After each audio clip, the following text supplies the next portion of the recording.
Welcome back, everyone. Got another chilling story to explore today. It's one that was submitted to Reddit. A user's account of a family suddenly turned sinister. Yeah, it's definitely a story that will make you want to double check your locks and peek into all those dark corners at home. I mean, yeah, it's about this guy whose family turns into these unsettling figures every night at 1:09 a.m. Exactly. It's like, what could even make his wife and children just change like that? And what's so special about that specific time? Well, the story starts off introducing us to this seemingly pretty normal family. The narrator's got his wife Kelsey and their young twin boys, Eric and Aaron. Okay. And they all live a pretty mundane life in a quiet neighborhood. The story even describes them doing totally normal things like splitting wood for the winter together. Right, just like the calm before the storm, right? Exactly. It's like the shift happens one night when the narrator wakes up to this really unsettling silence. The house is totally still. Usually he can hear his family sleeping, but there's nothing. And when he looked at the clock, it's 1:09 a.m. Oh, I don't like that already. Yeah, and then he looks down the hallway leading to his son's room and sees these three distinct shadows on the wall. Oh, that's creepy. So he calls out to his wife, Kelsey, but the shadows just kind of twitch in response. Oh, Mustering up his courage, he walks down the hallway and peeks inside. I don't know if I could do that. And he finds Kelsey and the twins all just standing there motionless. Oh, no. Their bodies are facing the boy's room, but their necks are all contorted. Their heads are turned to stare directly at him. I can't even imagine seeing that in the middle of the night. And they've got these frozen smiles plastered on their faces, like smiles that seem almost strained and painful. So at this point, the narrator's just trying to rationalize it, thinks it's some elaborate prank. He tries to laugh it off, but, the dread just starts to consume him.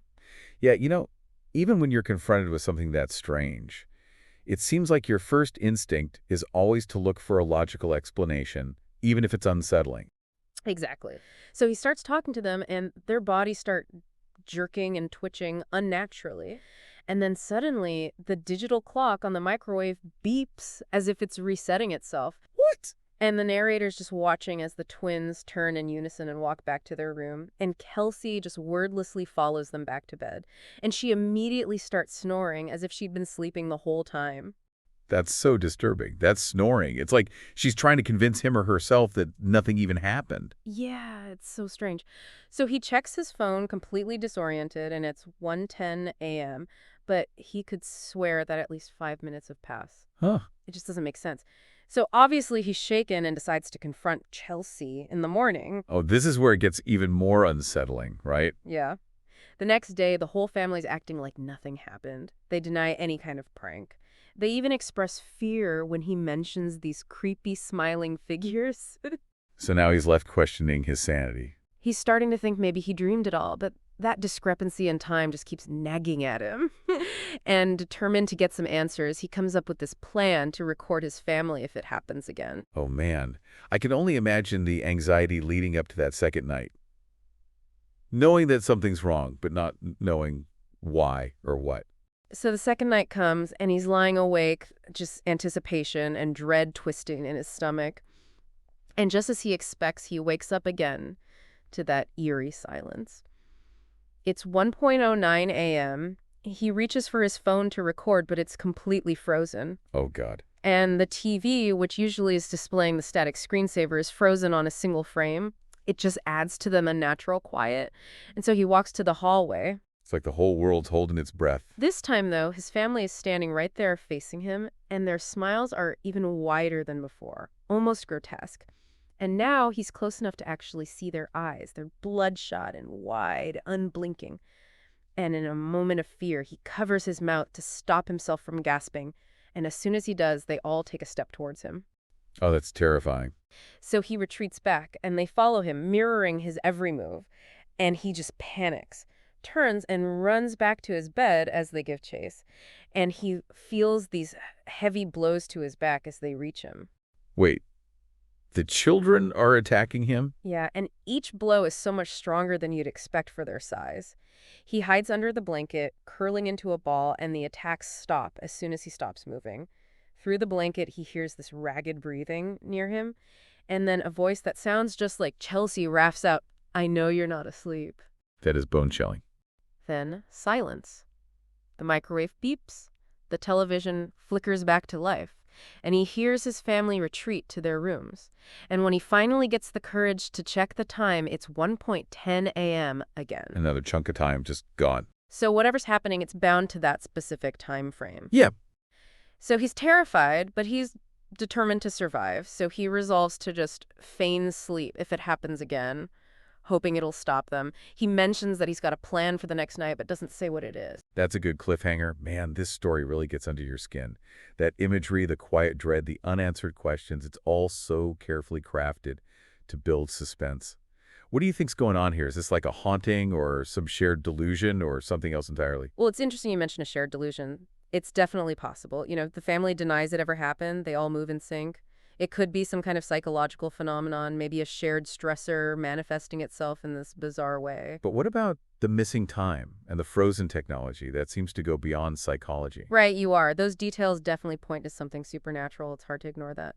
The way it all happens precisely at 1:09 a.m. Electronics malfunctioning, like something's manipulating their reality. And the physical attacks, those blows that he describes, sound really violent, especially coming from little kids. Yeah, that's definitely one of the most disturbing parts of this whole thing. The family is supposed to be a source of love and safety, but now they're what he's afraid of. It's tapping into that very primal fear of the people closest to you turning against you. It's like a twisted version of a home invasion.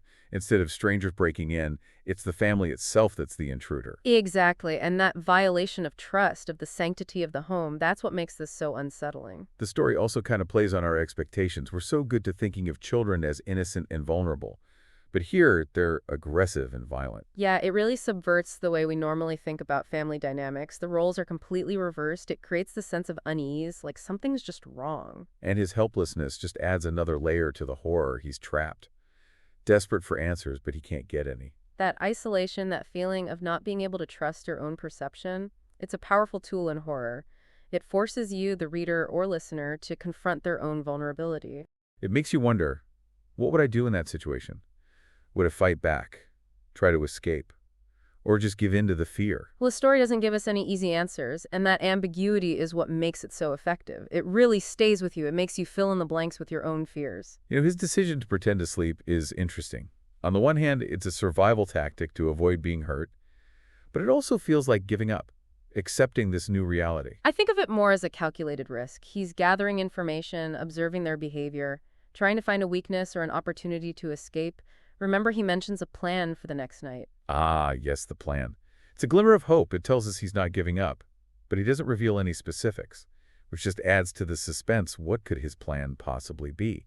And will it be enough to break free from this nightmare? It's all speculation at this point, but I think the context of the story is important. It's posted on Reddit.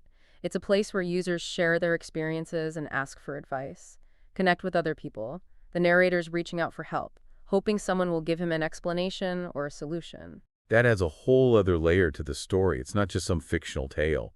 It's presented as a real experience, a plea for help. It blurs the lines between fiction and reality and makes it all the more terrifying. You start to wonder, could this actually happen? Could this happen to me? It taps into that primal fear of the unknown, the idea that our homes and families, the very fabric of our reality, could just be disrupted by forces we don't understand. And it's rooted in such mundane, everyday routines. That's what makes it even more disturbing. It suggests horror can be anywhere, even in the places we feel the safest. This story's a masterclass in subtle horror. No gore, no jump scares. Just a slow build of tension, chilling dread, the suggestion of something truly sinister at play.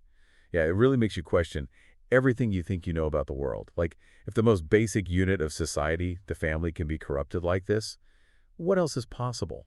Well, it definitely challenges our sense of security. We like to think we're in control, that our homes are these safe spaces, but this story reminds us that that control is just an illusion, that even in the places we build ourselves, there might be forces we just can't comprehend. And he never actually tells us what those forces are. And I think that's what makes this story stick with you. You start filling in the blanks yourself, imagining all the possibilities. It's that ambiguity that makes it so effective. The story becomes personalized. Every listener projects their own fears onto it, and it makes it even scarier. It's like a Rorschach test for all our deepest fears. Some people might think it's a haunting, others a mental breakdown, and something way more sinister. Exactly. And the fact that it's from the perspective of an average guy, just like you or me, it makes it relatable. It could happen to anyone, which is a terrifying thought. The story also really shows the power of suggestion in horror. Like the author doesn't have to explicitly describe the horrors. He just uses these subtle details, chilling sounds, and unsettling imagery. And it creates this atmosphere of dread. It's the things you don't see or hear that scare us the most. Our imaginations are much better at coming up with terrifying images than any special effects could ever be. Yeah, I think back to that raspy voice whispering, "I know you're not asleep." That one line gives me chills. So simple, but so effective. It suggests that they're aware, that there's this malice behind it, that the family members aren't just mindless, they know what they're doing, maybe even enjoying the terror. Turning something familiar into something alien and threatening. The voices we trust, the faces we love, they all become instruments of fear. It plays on our fear of the uncanny valley. Things that are almost human but not quite. Those are often the most disturbing. And then that ending. He mentions a plan. This decision to fight back, it gives us a little bit of hope, but it also raises more questions. What's the plan? Will it even work?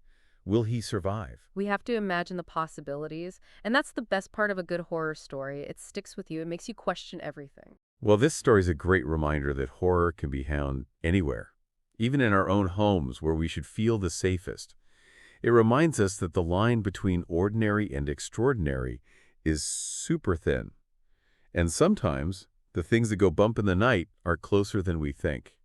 And maybe it also reminds us to listen to people who ask for help, who share their stories and their fears. Maybe by listening and trying to understand, we can help shed some light on the darkness, help each other face our fears together.